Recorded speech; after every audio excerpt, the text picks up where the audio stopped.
नमस्कार सभी भाइयों को, मैं अंशु वर्मा। स्वागत है आपका मेरे बहुजन बौछार चैनल में। मेरे साथ है मूलचंद यादव, जो कि विकास हॉस्पिटल के ऑनर भी हैं और अभी वर्तमान में सदर बांदा विधानसभा के बहुजन समाज पार्टी के महासचिव हैं। ये एक ऐसे नेता हैं जो कि तत्पर समाज के लिए हमेशा खड़े रहते हैं। आज हम बातचीत करेंगे बहुजन समाज पार्टी के सदर बांदा के विधानसभा महासचिव मूलचंद यादव। तो कैसे हैं आप? ठीक है। हमने आपको काफ़ी देर से वेट किया, आप आ ही गए आखिर। तो हम जानना चाहते हैं कि आप बहुत पुराने नेता हैं बहुजन समाज पार्टी के, आप बहुत कुछ जानते भी हैं। तो आप ऐसा किस्सा सुनाइए बहन जी के बारे में जो कि जनता को पता चले कि बहन जी का शासनकाल क्या रहा है। देखिए, पहली बात तो बहुजन समाज पार्टी में हमारे कोई नेता नहीं है। बहुजन समाज पार्टी में एक ही नेता हैं, माननीय हमारी बहन जी। जो बहन जी का आदेश होता है वही हमारे यहाँ फरमान होता है। और रही तो हम एक कार्यकर्ता के रूप में हैं बहुजन समाज पार्टी में, और सदर का महासचिव हूँ। और बहुजन समाज पार्टी एक अनुशासन में मानी जाती है, अनुशासन से चलती है पार्टी। और राजनीतिक बाद में है, एक मिशन है बहुजन समाज पार्टी। बाबा साहेब का सपना, मानवर कांसी राम साहब का सपना बहन जी पूरा करने के लिए दारू है, जो जीवन में अपने सब कुछ निछावर करके बहन जी ने बहुजन समाज के लिए अपना पूरा जीवन लगा दिया। बहन जी ने पूरा जीवन लगा दिया। बहन जी ने शादी नहीं की, सिर्फ बहुजन समाज के लिए, सिर्फ बहुजन समाज के लिए। आपकी और हमारी घर की महिलाएं घरों में घर से निकलने में शर्माती थी, तब बहुजन समाज पार्टी की राष्ट्रीय अध्यक्ष बहन मायावती जी ने रोड पे संघर्ष किया। आज जो मूंछों पे ताव देकर के चल रहे हैं ना, ये माननीय बहन जी की देन है।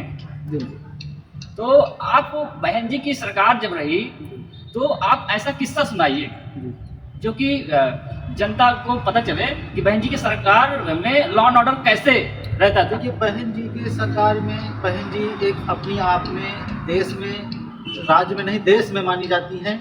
देश की बड़ी लीडर हैं। और मानी जाती हैं कि कानून व्यवस्था में जो बसपा का कानून व्यवस्था रही वो कोई सरकार नहीं चला पाई। बहन जी ने एक शासन प्रशासन को बहुत अच्छे से चलाना जानती हैं और आगे चलाएंगी। ये बहन जी का वो है। और इसके बाद न चाहे आपके सपा सरकार रही हो या भारतीय जनता पार्टी भाजपा सरकार है, कोई कानून का शासन नहीं है। कोई दिन रात चोरी और फराड होता है, रास्तों में लूट लिया जाता है। और बहन जी के शासन में चोर उचक्के और डकैत ये तो राज छोड़ दिए हैं, ये तो देश छोड़ दिए हैं, ये तो जेल के अंदर रहे हैं। कहते थे कि जब बहन जी का शासनकाल रहा है तो मात्र 2 महीने के शासनकाल में 1,45,000 गुंडों को गुंडा एक्ट लगा करके जेल के अंदर ठुकवाया था। सब गुंडे मात्र 2 महीने के शासनकाल में। तो जो गुंडे थे उनकी सरकार में या तो राज्य छोड़कर भाग जाते थे या तो गुंडाई कम कर देते थे, बंद कर देते थे। ये तो जेल के अंदर चले जाते, जेल के अंदर चले जाते थे या फिर राज्य छोड़कर भाग चले जाते थे। बहन जी का जो शासनकाल रहा है बहुत ही सराहनीय रहा है। ऐसा मुख्यमंत्री शायद ही कभी उत्तर प्रदेश में देखने को मिलेगा। और जो 27 की रणनीति है, बीते 15 जनवरी को अभी माननीय बहन जी का जन्मदिन मनाया मंडल स्तरीय में। और जन्मदिन बहन जी का जन कल्याणकारी के रूप में मनाया गया। तो जिस यहाँ भी बांदा और चित्रकूट, महोबा, हमीरपुर अपने मंडल में भी हमारे जो मंडल के कार्यकर्ता रहे सब मिल करके एक बढ़िया कार्यक्रम रखा और बहन जी का जन्मदिन मनाया जन कल्याणकारी के रूप में। तो बहन जी को आप 2027 में क्या लगता है आपको? बहन जी ने 2027 में हम लोगों को कार्यकर्ताओं को बुला के 9 अक्टूबर को पूरे राज्य के कार्यकर्ताओं को संतुष्ट किया था कि आप भी मेहनत करिए और मैं भी मेहनत करती हूँ और 27 में सरकार बनाएंगे।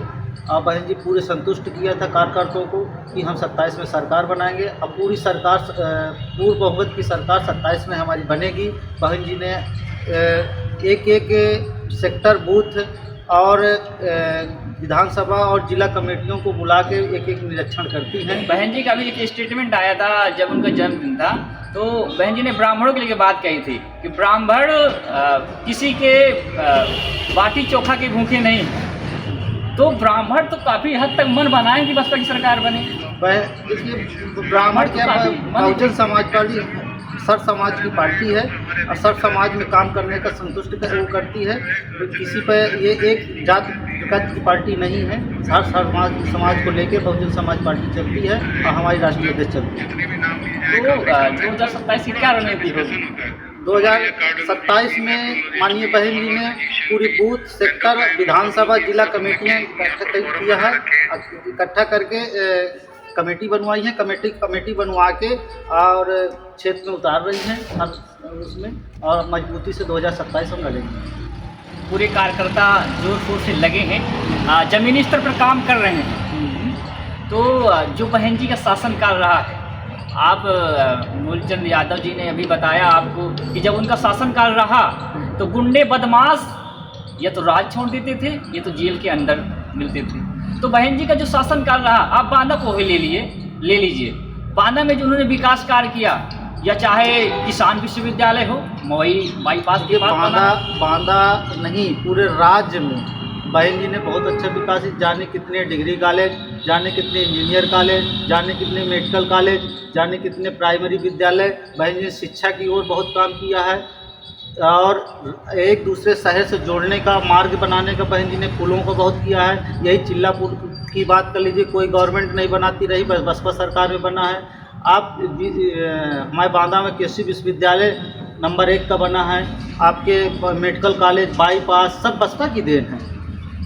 ये जो मैं मानवर कांसीराम पार्क बनाया था बहन जी, जब 2007 में फुल बहुमत की सरकार बनी, तो जब बहन जी की सरकार गई तो इसके बाद ये मानवर कांसीराम पार्क बंद पड़ रहा, इसका क्या कारण रहा?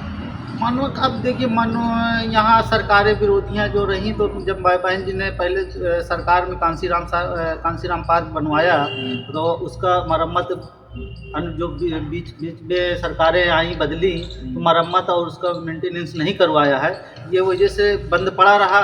और आगे सरकार आएगी बहन 2012 के बाद सपा की सरकार आई, फिर 17 के बाद भाजपा की सरकार आई, इनमें कोई काम नहीं हुआ। तो सपा तो कहती है ना कि हमको मानवर कांसीराम की जयंती मनाएंगे, परिनिर्वाण दिवस मनाएंगे, तो बस ये मनाते भर है, कुछ करते नहीं इनके लिए। सपा क्या कहती है, भाजपा क्या कहती है, तो बहन जी ने इसमें ज़्यादा नहीं टिप्पणी करती है, ना हम लोगों को ज़्यादा कार्यकर्ता अनुशासन हमारी पार्टी है, और जो पार्टी बहन जी हमारे आदेश देती हैं वही होता है।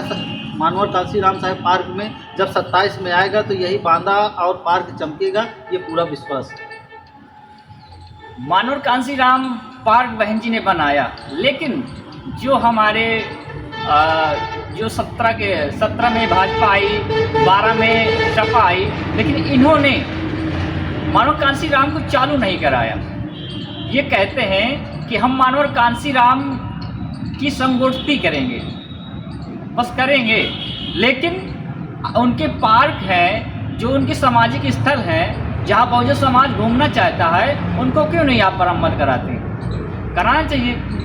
देखिए, विपक्ष सरकारें बीच में पहले बहन जी के ऊपर टिप्पणी किया करती थी कि बहन जी ने पत्थरों पे पैसा खर्च किया है। बहन जी ने अपने महापुरुषों और इतिहास को जगाने के लिए बहुत माननीय डॉक्टर भीमराव अम्बेडकर जी के पार्क बनाया, मानवर कांसीराम की पार्क में माँ सावित्रीबाई फुले का पार्क बनवाया लखनऊ में। आज उसी को का उदाहरण अन्य पार्टियां दे रही हैं बहन जी के काम के लिए। अगर किसी ने महापुरुषों के जो विचार थे किसने जिंदा किया है, तो माननीय बहन जी ने किया, माननीय बहन जी ने जिंदा किया है। क्योंकि जब उनकी सरकार आई तो उन्होंने महापुरुषों के नाम पर सामाजिक स्थल बनाए। समाज जो हमारा बहुजन समाज है, वहाँ जाकर के अपने महापुरुषों के बारे में जान सके। इतिहास को दोहराया बहन जी ने, इतिहास को दोहराया। बहुत बहुत धन्यवाद आपका, आपसे बात करके बहुत अच्छा लगा। और ये विकास हॉस्पिटल के ऑनर हैं जो कि नवाब टैंक में स्थित है, तो मैं इनका नंबर डाल दूंगा, ऊपर और नंबर डाल दूंगा 26 तो जनवरी आप को इसे हमारे डॉक्टर AK सिंह का जन्मदिन भी है और 26 तारीख को हमने एक छोटा सा कार्यक्रम रखे हैं। मैं सारी क्षेत्र की जनता और जनपद वासियों से निवेदन करना चाहता हूं कि अपने विकास हॉस्पिटल में आएं और हमारे डॉक्टर AK सिंह का बर्थडे सेलिब्रेट करें और बढ़िया से मनाएं। और 26 जनवरी का दिन है। बहुत बहुत और धन्यवाद। उस दिन गणतंत्र दिवस भी है और उस दिन तो आना ही होगा आपको। विकास हॉस्पिटल की तरफ से आपको निमंत्रण भेजा जा रहा है एक प्रकार से। तो आशा करता हूँ आपको वीडियो पसंद आई होगी, तो लाइक शेयर कमेंट करिए और आगे पहुँचाइए ताकि जो अपना समाज है, हमारे बहुजन समाज के बारे में, बहन जी के बारे में जाने और समझे और 27 में सरकार बनाए। धन्यवाद।